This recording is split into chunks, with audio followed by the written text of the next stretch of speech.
Hi అండి, నమస్తే. Welcome back to our channel Rakshitha's home foods. ఈరోజు వీడియోలో టొమాటో పచ్చడిని ఎవరైనా ఈజీగా చేసుకునే విధంగా, అలాగే బ్యాచిలర్స్ కూడా ఈజీగా చేసుకునే విధంగా నేను ప్రిపేర్ చేయబోతున్నాను. సో ఆ ప్రాసెస్ ఏంటో చూసేద్దాం. దీనికోసం నేను టొమాటోస్ని తీసుకున్నాను. దానికి కారానికి తగ్గట్టుగా నేను 20 పచ్చిమిర్చిని తీసుకున్నాను. సో మీరు తక్కువ టమాటోస్ యూజ్ చేస్తే తక్కువ పచ్చిమిర్చిని వాడుకోవచ్చు. అలాగే ఒక టేబుల్ స్పూన్ ధనియాలని, అలాగే హాఫ్ టేబుల్ స్పూన్ వరకు జీలకర్రని, ఒక 5 నుంచి 6 వరకు వెల్లుల్లిపాయలని ఇలా తొక్కతోనే తీసుకుంటున్నాను. అలాగే కరివేపాకుని కూడా ఒక 3 నుంచి 4 రెమ్మల వరకు తీసుకుంటున్నాను. సో వీటన్నిటిని యూజ్ చేసి మనం ఇప్పుడు టమాటో చట్నీ ప్రిపేర్ చేద్దాం. సో దానికోసం ఒక కడాయి తీసుకొని అందులోకి మనం గ్రీన్ చిల్లీస్ని, పచ్చిమిర్చిని యాడ్ చేసుకోవాలి వితౌట్ ఆయిల్. ఫస్ట్ ఇలా ఫ్రై చేసుకోవాలి, లేదంటే ఆయిల్లో డైరెక్ట్ వేయడం వల్ల అవి చిట్లి మొహం మీద పడే ఛాన్స్ ఉంటుంది. కాబట్టి వాటర్ పోయేదాకా ఇలా ప్లెయిన్గా వేయించుకోవాలి. తర్వాత ఇందులోకి హాఫ్ టేబుల్ స్పూన్ వరకు ఆయిల్ని యాడ్ చేసుకొని దీనిలోకి ధనియాలు, జీలకర్రని కూడా యాడ్ చేసుకోవాలి. అలాగే మనం తీసుకునే కరివేపాకుని కూడా యాడ్ చేసుకొని మొత్తం అంతా బాగా ఫ్రై చేసుకోవాలి. ఇలా ఫ్రై చేసుకున్న తర్వాత వీటిని ఒక ప్లేట్లోకి యాడ్ చేసుకోవాలి.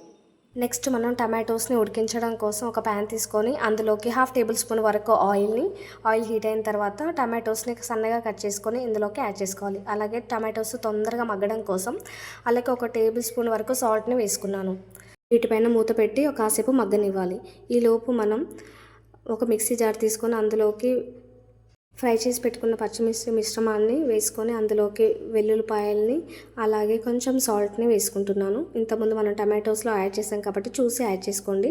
వీటన్నిటిని కోర్సుగా మిక్సీ పట్టుకొని పెట్టుకోవాలి. వీడియో క్లిప్లో చూపిస్తున్నట్టుగా ఈ విధంగా మిక్సీ పట్టుకుంటే సరిపోతుంది. నెక్స్ట్ టమాటోస్ కూడా ఒక 2 to 3 మినిట్స్ పాటు మగ్గిన తర్వాత ఈ విధంగా ఉన్నాయి. వీటన్నిటిని ఒకసారి బాగా మిక్స్ చేసుకొని మళ్ళీ ఒక 5 to 6 మినిట్ పాటు ఉడకనివ్వాలి. ఈ టమాటోస్ని గరిటెతో ఇలా మ్యాష్ చేసుకుంటూ తీసుకోవాలి. ఇలా అయితే తొందరగా మగ్గిపోతాయి.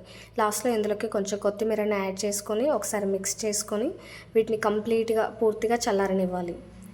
ఇవి కంప్లీట్గా చల్లారిన తర్వాత మరి ఇంతకుముందు మిక్సీ పట్టుకున్న ఈ పేస్ట్లోకి యాడ్ చేసుకోవాలి. ఇలా మొత్తం అంతటిని కూడా ఈ విధంగా యాడ్ చేసుకొని మనం ఫైన్గా పేస్ట్ పట్టుకొని పెట్టుకోవాలి. అంతే, ఎంతో రుచికరంగా ఉండే టొమాటో పచ్చడి ఈజీగా సింపుల్గా రెడీ అయిపోయింది కదా. నచ్చిందా వీడియో? నచ్చితే ప్లీజ్ లైక్ చేయండి, షేర్ చేయండి, అలాగే మన ఛానల్ని సబ్స్క్రైబ్ చేసుకోండి. బాయ్.